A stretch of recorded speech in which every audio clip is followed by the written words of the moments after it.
Current time में market में 3 NCD issues चल रहे हैं।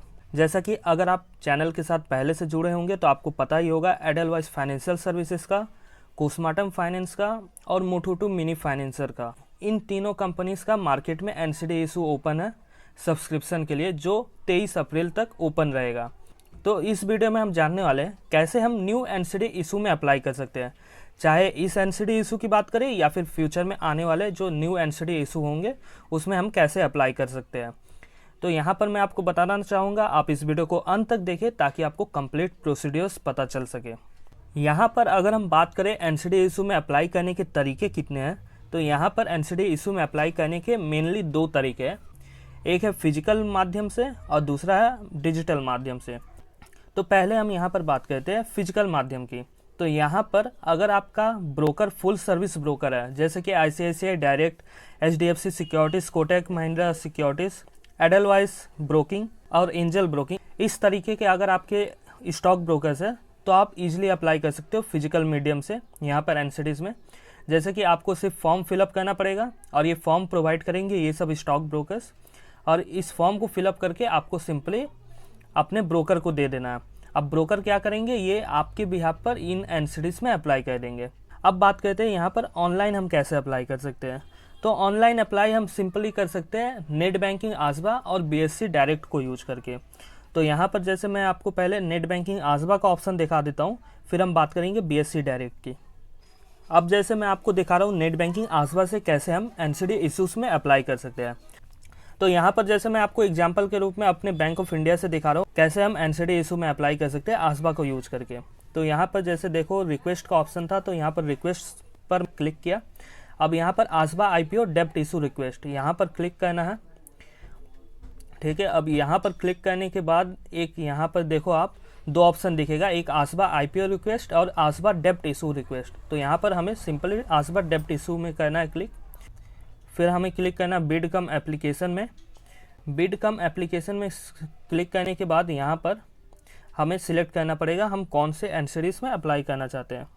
तो अभी स्क्रीन पर मुझे कोस्माटम और मुथूट मिनी फाइनेंस के एनसीडी से दिख रहे हैं। यहाँ पर एडलवाइस फाइनेंशियल सर्विसेज का एनसीडी नहीं दिख रहा है। हो सकता है कुछ सिस्टम इशू हो, या फिर हो सकता है आज मैं सैटरडे के दिन ये वीडियो बना रहा हूँ इसलिए हो सकता है ये एडलवाइस फाइनेंशियल का एनसीडी इशू नहीं शो हो रहा हो।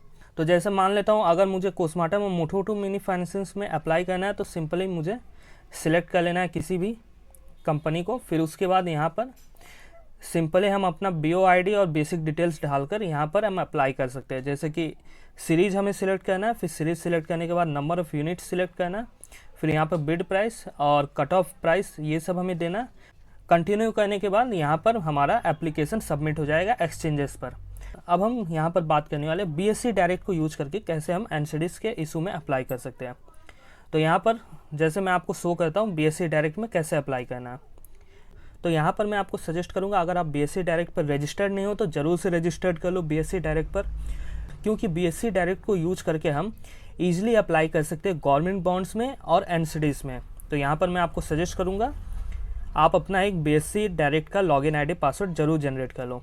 तो यहाँ पर जैसे मैं आपको शो कर रहा हूँ, यहाँ पर 3 एनसीडी इशू ओपन है और ये तीनों एनसीडी इशूज़ यहाँ पर बीएससी डायरेक्ट में शो हो रहे हैं। जैसे कि Edelweiss financial services net banking आसबा में शो नहीं हो रहा था, लेकिन ये एडलवाइस फाइनेंशियल सर्विसेज यहाँ पर बीएससी डायरेक्ट पर शो हो रहा है। तो यहाँ पर सिंपली हमें जैसे बिड एंट्री करना पड़ेगा। तो यहाँ पर अपना कंपनी सिलेक्ट करने के बाद आपको यूपीआई आईडी देना है। यहाँ पर अपने डीमेट लिंक्ड यूपीआई आईडी को ही देना है। फिर यहाँ से आप अपने सीरीज़ के डिटेल्स डाल सकते हैं। सीरीज़ के डिटेल्स डालने के बाद आपको सिंपली सबमिट कर देना। अब जब आप सबमिट करते हो यहाँ पर, तब आपके पास कुछ टाइम बाद आपके यूपीआई ऐप में एक नोटिफिकेशन आएगा पेमेंट के लिए, उसे आपको एक्सेप्ट करना है। जैसे मैं आपको एग्जांपल में अभी दिखा देता हूँ कैसा नोटिफिकेशन आएगा। तो यहाँ पर आपके यूपीआई ऐप में कुछ इस तरीके का एप्लीकेशन आएगा। यहाँ से आपको अमाउंट शो हो जाएगा, प्लस यहाँ से आप एक बार ये भी चेक कर लेना जो पे यूपीआई आईडी है वो क्या है। जैसे यहाँ पर पे यूपीआई आईडी ncd.kfl22bsc है। इसे देखकर हम कंफर्म कर सकते हैं कि हम जिस एनसीडी में अप्लाई कर रहे हैं उसी का यूपीआई आईडी आया है कि नहीं। फिर यहाँ से हमें क्या करना होगा, एक्सेप्ट करना होगा। एक्सेप्ट करने के बाद हमारा फंड ब्लॉक हो जाएगा, ठीक उसी तरीके से जैसे हम इक्विटी आईपीओ में अप्लाई करते हैं। अब जैसे बात करते हैं अगर आप इन सब झंझटों में नहीं पड़ना चाहते हो, आप न्यू एनसीडी इशू में अप्लाई नहीं करना चाहते हो, तो आपके पास एक और ऑप्शन है, आप इन एनसीडीज़ में आप इन्वेस्ट कर सकते हो सेकेंडरी मार्केट के रूट से।